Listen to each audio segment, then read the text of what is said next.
কারবালা কেন্দ্রিক যেই ঘটনা, এই ঘটনাটা ঘটতেছে 61 হিজরিতে। রাসূল সাল্লাল্লাহু আলাইহি ওয়াসাল্লামের মৃত্যুর পরে উনি কোনো খলিফা নির্ধারণ করে যাননি যে আমার পরে উমুকে খলিফা হবে, কোনো নাম নির্ধারণ করেন। 3 দিন লেগেছে সাহাবীদের ফাইসালা করতে, পরবর্তী খলিফা আবু বকর রাদিয়াল্লাহু তাআলা আনহু। আল্লাহর নবী যদি বলেই যেতেন অমুক খলিফা, তাহলে খেলাফতের যে সিস্টেম, এই সিস্টেমটা তৈরি হতো না। খেলাফতের সিস্টেমে এক শাসক তার পরের শাসককে নির্ধারণ করে যাবে, এই ধারণার বাইরে বের হয়ে যোগ্য ব্যক্তিকে নির্ধারণ করতে হবে, এটাই হলো খেলাফতের নিয়ম। বাদশাহ তার পরবর্তী কোনো আত্মীয় স্বজনকে দায়িত্ব দিয়ে যাবে, এটা নয়। তা আমি যদি হাত ধরে সাঁতার শিখাই তাহলে তো হবে না, ছেড়ে দিলেই সে সাঁতার শিখবে। তো উম্মতে মুহাম্মাদি খেলাফত শিখবে, মুহাম্মদ সাল্লাল্লাহু আলাইহি ওয়াসাল্লাম কাউকে খলিফা না করে গেলেই শিখবে যে খেলাফত কিভাবে নির্ধারিত হতে হয়, খলিফা কেমনে নির্ধারণ হয়। আবু বকর রাদিয়াল্লাহু তাআলার পর ওমর, ওমর রাদিয়াল্লাহু পর ওসমান, ওসমান আলী। এর মধ্যে অনেক ঘটনা আছে। ওমর রাদিয়াল্লাহু তাআলার পর্যন্ত কোনো ফিতনা ছিল না, ওসমান রাদিয়াল্লাহু তাআলার যুগে ফিতনা শুরু হয়, আলী রাদিয়াল্লাহু তাআলার যুগে ফিতনায় পরিপূর্ণ হয়ে যায়। আলী রাদিয়াল্লাহু তাআলা আনহুর সময় থেকেই যে সমস্যাটা শুরু হয় সেটা হচ্ছে মুআবিয়া রাদিয়াল্লাহু তাআলা দীর্ঘদিন থেকে সিরিয়ার শাসক, গভর্নর। ওমর রাদিয়াল্লাহু তাআলার খেলাফত আমলে মুআবিয়া রাদিয়াল্লাহু তাআলা প্রথম সিরিয়ার গভর্নর হয়েছেন। ওসমান রাদিয়াল্লাহু তাআলার শাসন আমলে উনি গভর্নর হিসেবে কন্টিনিউ করেছেন। তো মুআবিয়া রাদিয়াল্লাহু তাআলার যে সৎ শাসন, এই সৎ শাসনে সিরিয়ার মানুষ তার ভক্ত হয়ে গেছে। তার যে ন্যায়পরায়ণতা, আদালত, তার যে চিন্তা চেতনা, উচ্চ চিন্তা ভাবনা। তো দীর্ঘ 20-30 বছর মুআবিয়া রাদিয়াল্লাহু তাআলা সিরিয়ার শাসক, সৎ এবং ন্যায়পরায়ণ গভর্নর হিসেবে। তো এই জন্য সিরিয়ার মানুষের পক্ষে অন্য কাউকে মুআবিয়াকে বাদ দিয়ে মেনে নেওয়া খুব কঠিন ছিল। যে কোনো একজন খলিফা এসে মুআবিয়াকে বাদ দিবে এবং ওই জায়গায় আরেকজন গভর্নর করবে, এটা খুব কঠিন ছিল সিরিয়ার মানুষের জন্য। তাহলে সিরিয়ার মানুষেরা আদিকাল থেকেই মুআবিয়া রাদিয়াল্লাহু তাআলার ভক্ত। আর যারা নিজেদেরকে শিয়া দাবি করে, এরা আলী রাদিয়াল্লাহু তাআলার ভক্তি এবং শ্রদ্ধার দাবি করে। ফলত যুগ যুগ থেকে যারা শিয়া, তারা সিরিয়ার মানুষকে সহ্য করতে পারে না। যেমন লাস্ট যে বাশার আল আসাদ বা আর যারা ছিল, যে সিরিয়ার মানুষকে সহ্য করতে না পারার কারণ কি? ইরান সিরিয়ার মানুষকে সহ্য করতে পারে না। এটা ওই 1400 বছর আগের হিস্ট্রি। কেন 1400 বছরের লিগ্যাসি ধরে রেখে এখনও সিরিয়ার মানুষেরা মুআবিয়া, আবু সুফিয়ান তাদেরকে ভালোবাসে। কিন্তু তাদেরকে ভালোবাসতে গিয়ে যদি কেউ আলী রাদিয়াল্লাহু তাআলাকে ছোট করে, তাহলে ওটাকে বলা হয় নাসিবি, ওটাও বাতিল ফেরকা, ওটাও একটা বাতিল ফেরকা। শিয়া যেমন একটা বাতিল ফেরকা, নাসিবি একটা বাতিল ফেরকা। ভারসাম্য বজায় রাখতে হবে।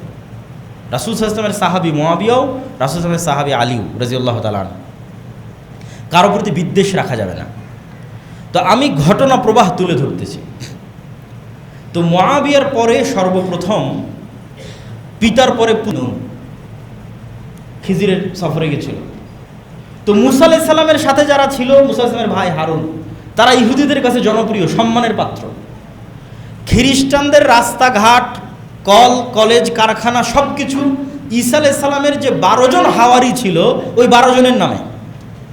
তাহলে ঈসা আলাইহিস সালামের সঙ্গী 12 জন খ্রিস্টানদের কাছে সম্মানের পাত্র, ইহুদিদের কাছে মুসা আলাইহিস সালামের সঙ্গী সম্মানের পাত্র।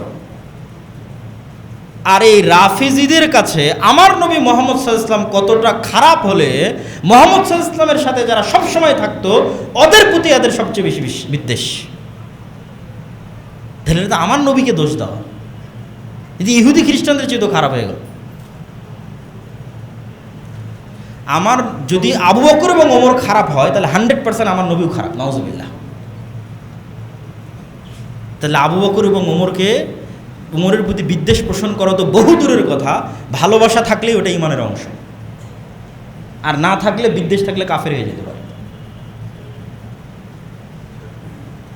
তো এবার আমরা চলে আসি যেটা আমরা বারবার বলছিলাম, যে কি পলিটিক্স, যেই পলিটিক্সের কারণে শুধু হুসাইন রাদিয়াল্লাহু তাআলা আনহু এবং তার ছেলে মেয়েদের নিয়ে আমি ব্যস্ত হয়ে গেলাম, এমনকি হাসান রাদিয়াল্লাহু তাআলা আনহুকে অতটা গুরুত্ব দিলাম না।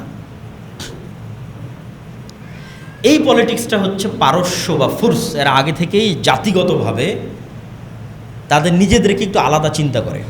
এই জন্য ইসলাম যত জায়গায় প্রবেশ করেছে সব জায়গায় ইসলামের কারণে ভাষা পর্যন্ত মানুষের চেঞ্জ হয়ে গেছে। কোথায় স্পেনের মানুষের কোনোদিন ভাষা আরবি ছিল না, কিন্তু ইসলাম যখন ওখানে ঢুকেছে মানুষরা নিজের ভাষা ভুলে গেছে, আরবি সবাই শিখে গেছে। প্রথম যেখানে ইসলামের ভাষা গ্রহণ করেনি এটা হচ্ছে ফুরস, পারস্যরা, আজকের যেটা ইরান। ফার্সি ভাষার যে ইতিহাস এবং ঐতিহ্য, তো এই পারস্য সাম্রাজ্যের পুরো পতন হয় ওমর রাদিয়াল্লাহু তাআলা আনহুর হাতে। আর এই পারস্য সম্রাটের কোনো একজন কন্যা যুদ্ধ বিজয়ের পর ওমর রাদিয়াল্লাহু তাআলা আনহু নিজে হোসাইন রাদিয়াল্লাহু তাআলা আনহুর সাথে বিবাহ দেন। এই লিঙ্কটা ওরা ঐতিহ্য হিসেবে ধারণ করেছে, যে আমাদের পারস্য সাম্রাজ্যের যে ইতিহাস, এই ইতিহাসের একটা পার্ট হোসেন রাদিয়াল্লাহু তাআলার সাথে কানেক্ট হয়ে গেছে। ফলত হোসেন রাদিয়াল্লাহু তাআলাকে সম্মান করা, গ্লোরিফাই করা, দ্যাট মিনস আমরা আমাদের অতীত পারস্য সাম্রাজ্যকে গ্লোরিফাই করতেছি। আর এই হৃদয় বিদারক গল্প বানিয়ে এইটার ভিকটিম করব হচ্ছে যারা পলিটিক্সে আমাদের বিরোধী, তাদেরকে ভিকটিম করব। আয়েশা রাদিয়াল্লাহু তাআলা আনহা, ওমর রাদিয়াল্লাহু তাআলা আনহু, ওসমান রাদিয়াল্লাহু তাআলা আনহু আলে বাইতের কারণে নয়, কেন আমি আগেই প্রমাণ দিয়েছি এনারা সবাই আলে বাইতের অংশ। এবং যাকে নিয়ে সবচেয়ে বেশি মতবিরোধ তার বিষয়ে একটা আশ্চর্যজনক তথ্য দিই। মুআবিয়া রাদিয়াল্লাহু তাআলা আনহু তো সাহাবী। মুআবিয়া রাদিয়াল্লাহু তাআলা আনহুর পিতা আবু সুফিয়ান সাহাবী। এইটা ঠিক যে আবু সুফিয়ান রাদিয়াল্লাহু তাআলা আনহু মক্কা বিজয়ের পূর্ব পর্যন্ত মক্কার কুরাইশদের সর্দার, বদরের যুদ্ধে আল্লাহর নবীর বিরুদ্ধে, উহুদের যুদ্ধে আল্লাহর নবীর বিরুদ্ধে নেতৃত্বে, খন্দকের যুদ্ধে আল্লাহর নবীর বিরুদ্ধে নেতৃত্বে, মানে মক্কার কুরাইশদের আবু জাহালের পরে সবচেয়ে বড় সর্দারের একজন আবু সুফিয়ান রাদিয়াল্লাহু তাআলা আনহু। কিন্তু মক্কা বিজয়ের সময় তিনি ইসলাম গ্রহণ করেন। তো এইটার কারণে কি তার প্রতি কোনো অসম্মান, তার প্রতি কোনো দোষ ত্রুটি দেওয়ার সুযোগ আছে কি না, এই প্রশ্নের উত্তর হচ্ছে যত সাহাবী ইসলাম গ্রহণ করেছে এরা সবাই আগে কোনো না কোনোভাবে মুহাম্মদ সাল্লাল্লাহু আলাইহি ওয়াসাল্লামের শত্রু ছিল। ওমর রাদিয়াল্লাহু তাআলা নিজেই ছিল, খালিদ বিন ওয়ালিদ নিজেই ছিল, আমর ইবনুল আস নিজেই ছিল। খালিদ বিন ওয়ালিদ আর আমর ইবনুল আস তো গোটা মুসলিম বিশ্ব বিজয় করেছে। তো ওই খালিদ বিন ওয়ালিদ তো মুহাম্মদ সাল্লাল্লাহু আলাইহি ওয়াসাল্লামের শত্রু ছিল। তা যেহেতু মুহাম্মদ সাল্লাল্লাহু আলাইহি ওয়াসাল্লাম সত্যের দাওয়াত নিয়ে এসেছে, প্রথমে তো মানুষ শত্রুতা করবেই, না হলে আবু জাহালের ছেলে ইকরিমা তাকে কি করবেন, আপনি কি বলবেন? যারা মিথ্যা নবীর দাবিদার হয়েছিল ওমর, আবু বকর রাদিয়াল্লাহু তাআলা আনহুর যুগে, তাদের বিরুদ্ধে সবচেয়ে বড় সেনাপতি ছিল আবু জাহালের ছেলে ইকরিমা মুসলমানদের পক্ষে। তখন আবু জাহালের ছেলে এই জন্য আপনি ঘৃণা করবেন, এই সুযোগ ইসলামে নাই। ইসলামের মানদণ্ড ভিত্তি হচ্ছে ঈমানের উপর। ইসলাম গ্রহণ করেছে সব শেষ, ইসলামের জন্য কাজ করেছে অতীতের সব শেষ।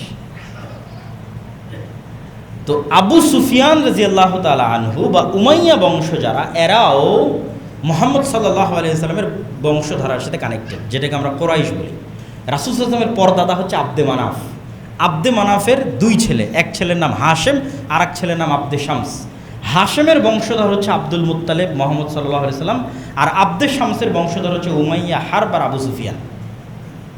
তাহলে আবু সুফিয়ান এবং তাদের বংশধরেরা ইব্রাহিমী এবং ইসমাইলি রক্তের উত্তরসূরি, এবং মুহাম্মদ সাল্লাল্লাহু আলাইহি ওয়াসাল্লামের যে কুরাইশ বংশ, এই কুরাইশ বংশের উত্তরসূরি। এক নম্বর। দুই নম্বর, আবু সুফিয়ান রাদিয়াল্লাহু তাআলা আনহুর কন্যা উম্মে হাবিবা, এটা অনেকেই জানে না, অথচ এটা প্রতিষ্ঠিত সত্য, এটা জানা দরকার, মানুষের বলা দরকার যে আবু সুফিয়ান রাদিয়াল্লাহু তাআলা আনহুর কন্যা উম্মে হাবিবা, যিনি মুআবিয়া রাদিয়াল্লাহু তাআলা আনহুর বোন, তিনি রাসূল সাল্লাল্লাহু আলাইহি ওয়াসাল্লামের স্ত্রী। তা আবু সুফিয়ান রাসূল সাল্লাল্লাহু আলাইহি ওয়াসাল্লামের শ্বশুর, আর মুআবিয়া রাদিয়াল্লাহু তাআলা রাসূল সাল্লাল্লাহু আলাইহি ওয়াসাল্লামের সম্বন্ধী অথবা শালা। তাহলে আপনি তাদেরকে কোথায় থেকে আলে বাইতের বাইরে বের করবেন আর তাদের প্রতি বিদ্বেষ পোষণ করবেন? তিন নাম্বার, সর্বশেষ, আবু সুফিয়ান রাদিয়াল্লাহু তাআলা রাসূলের সাহাবী, মুআবিয়া রাদিয়াল্লাহু তাআলা রাসূল সাল্লাল্লাহু আলাইহি ওয়াসাল্লামের সাহাবী। একজন সালাফি সালেহিনের বক্তব্য দিয়ে এই পয়েন্টটা শেষ করব যে ওমর ইবনে আব্দুল আজিজ উমাইয়া বংশের একজন শাসক, যার ন্যায় পরায়ণতার কারণে মানুষ মনে করত যে তিনি পঞ্চম খলিফা হওয়ার যোগ্য। চারটে খোলাফায়ে রাশিদিনের পরে তিনি পঞ্চম খলিফা হবেন। তো তার সম্মান বাড়াতে বাড়াতে অনেকেই তাকে মুআবিয়া রাদিয়াল্লাহু তাআলা আনহুর চাইতে বেশি সম্মান দেওয়ার চেষ্টা করতেন। তখন সালাফে সালেহিনরা বললেন যে ওমর ইবনে আব্দুল আজিজের সারা জীবনের আমল আর মুআবিয়া রাদিয়াল্লাহু তাআলা আনহুর একটা রাকাত সালাত, একটা সিজদা যা তিনি মুহাম্মদ সাল্লাল্লাহু আলাইহি সাল্লামের সাথে আদায় করেছেন, এমতো অবস্থায় যে তিনি মুহাম্মদ সাল্লাল্লাহু আলাইহি সাল্লামকে নবী হিসেবে ঈমান রাখেন, বিশ্বাস রাখেন, আল্লাহকে রব এবং ইলাহ হিসেবে বিশ্বাস রাখেন, ওমর ইবনে আব্দুল আজিজের সারা জীবনের আমলের চেয়ে শ্রেষ্ঠ। আর এটার পিছনে আল্লাহর নবীর হাদিস দলিল। আল্লাহ নবী বলছে, দুনিয়ার মানুষ তোমরা উহুদ পাহাড়ের সমান দান করে আমার একজন সাহাবীর এক মুষ্টি স্বর্ণ দামের সমান নেকি অর্জন করতে পারবো না। কেন দান করলেই তো হলো না, অন্তরের কোয়ালিটিটা কোথায়, ইমানের কোয়ালিটিটা কোথায়? তাহলে এই জন্য সাহাবীদের সম্মান সর্বোচ্চ জায়গায় রাখতে হবে। আলী রাদিয়াল্লাহু তাআলা আনহুর প্রতি যেমন আমাদের ভালোবাসা থাকবে, হোসেন রাদিয়াল্লাহু তাআলা আনহুর প্রতিও থাকবে, মুআবিয়ার প্রতিও থাকবে, আবু সুফিয়ানের প্রতিও থাকবে রাদিয়াল্লাহু তাআলা আনহুম আজমাইন, আয়েশা রাদিয়াল্লাহু তাআলা আনহার প্রতিও থাকবে। এটাই আহলুস সুন্নাত ওয়াল জামাতের আকীদা এবং এটাই শ্রেষ্ঠ এবং সত্য আকীদা। এইটার মধ্যে যে বিভেদ তৈরি করার চেষ্টা করা হবে ওটাই পলিটিক্স। যেই পলিটিক্স দিয়ে আমি গ্লোরিফাই করবো হোসেন রাদিয়াল্লাহু তাআলা আনহুকে আর শত্রু বানাবো ওমর রাদিয়াল্লাহু তাআলা আনহুকে, শত্রু বানাবো উসমান রাদিয়াল্লাহু তাআলা আনহুকে, আলী রাদিয়াল্লাহু তাআলা আনহুকে গ্লোরিফাই করবো। আর আলী রাদিয়াল্লাহু তাআলা আনহু নিজে বায়াত করলেন যে উসমানের হাতে, নিজে বায়াত করলেন যে ওমরের হাতে, নিজে বায়াত করলেন যে আবু বকরের হাতে, তাদেরকে শত্রু বানাবো, এটা পলিটিক্স। এইটার পার্ট হওয়া যাবে না। কিন্তু ঘটনা অবশ্যই হোসেন রাদিয়াল্লাহু তাআলা আনহুর যে হত্যার ঘটনা, এটা অবশ্যই হৃদয় বিদারক এবং কষ্টদায়ক। কিন্তু ওইটার শোক হিসেবে উদযাপনের সুযোগ ইসলামে নাই। আর যখন এটা বাড়তে বাড়তে কোন লেভেলে চলে যায় যে আপনি ছুরি দিয়ে আপনার পিঠে আঘাত করে রক্তাক্ত করবেন, ছুরি দিয়ে আপনার মাথায় রক্তাক্ত করবেন, এটা তো আরও হারাম। রাসূল সাল্লাল্লাহু আলাইহি ওয়াসাল্লাম বলছে, সে আমার উম্মতের অংশ নয় যে শোক পালনে তার গাল টানে, তার জামা ছিঁড়ে, সে আমার উম্মতের অংশ নয়। রাসূল সাল্লাল্লাহু আলাইহি ওয়াসাল্লাম বলছেন, জাহিলি যুগের চারটা বৈশিষ্ট্যের একটা বৈশিষ্ট্য খুব ভয়ঙ্কর, সেটা নেয়াহা, শোক উদযাপন করা। এটা জাহিলি যুগের বৈশিষ্ট্যের একটা। এবং ওই যে হারাম মাসের বিধানের মধ্যে যে আয়াতটা পড়লাম, ওই আয়াতের সর্বশেষ অংশ হচ্ছে ফালা তাজলিমু ফীহিন্না আনফুসাকুম, তোমরা নিজেদের উপর জুলুম করিও না। আত্মহত্যা ইসলামে হারাম কেন? আপনি নিজে নিজের হাত কাটতে পারবেন না, এটা হারাম। এটা মানুষের সম্মান। আমরা যে মানুষের সম্মানের আলোচনা করলাম, হারাম মাসের সম্মানের আলোচনা করলাম, তাহলে আপনি শোক পালন করতে গিয়ে, তাজিয়া মিছিল করতে গিয়ে নিজের উপর জুলুম করবেন, অত্যাচার করবেন, আর সেটা দিনের অংশ হবে যে না, এটা সম্ভব না। তো প্রিয় উপস্থিতি, আমরা আমাদের আলোচনার সারমর্ম করি। আমাদের আলোচনার সারমর্ম হচ্ছে আমরা হারাম মাসের মধ্যে আছি। মাস যেমন হারাম হয়, এলাকা তেমন হারাম হয়, যেমন মক্কা মদিনা। হারাম সম্মানের কারণে হয়, অনেক হালাল বিধান তখন হারাম হয়ে যায়। আর আমরা হারাম মাসের যে মহরম মাস আছে, এই মহরম মাসের 10 তারিখ আশুরা শরীয়তে যেই কারণে উদযাপিত, সেটা হচ্ছে মুসা আলাইহিস সালামের নাজাতে মুসা আর ফেরাউনের ধ্বংস। তাহলে আপনি মহরম থেকে যদি কিছু শিখতে চান, তাহলে মুসার ফেরাউনের ইতিহাস আপনাকে পড়তে হবে। এবং এটা অন্য আর একদিন যদি আমাদের পক্ষে সুযোগ হয় আমরা আলোচনা করবো ইনশাল্লাহ, বা আমার আগের অন্য আলোচনা থেকে আপনারা শুনতে পারেন বানু ইসরাইলের ইতিহাস থেকে।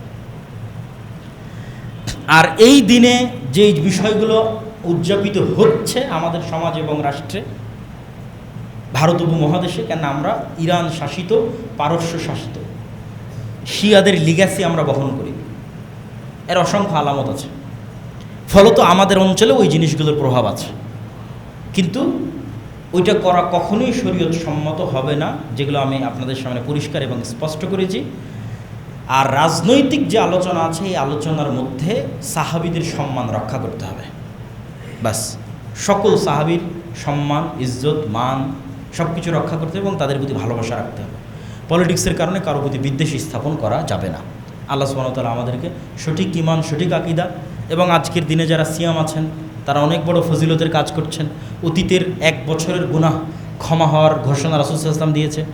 এবং আফজালুস সিয়াম বা'দা রমাদান শাহরুল্লাহিল মুহাররম, রমাজানের পরে সর্বশ্রেষ্ঠ সিয়াম হচ্ছে মুহররম মাসের সিয়াম। এবং রমাজান ফরজ হওয়ার আগে একটা সিয়ামই ফরজ ছিল, সেটা হচ্ছে আশুরার সিয়াম। তাহলে এটার অনেক ফজিলত। এগুলো একটা ফজিলতের সাথেও কারবালার কানেকশন না, এগুলো সবগুলোর কানেকশন মুসা আলাইহিস সালামের মুক্তি আর ফেরাউনের ডুবে যাওয়া। আল্লাহ সুবহানাহু ওয়া তাআলা আমাদের সঠিক বিষয় জানার, মানার তৌফিক দান করুক। আল্লাহুম্মা আমিন।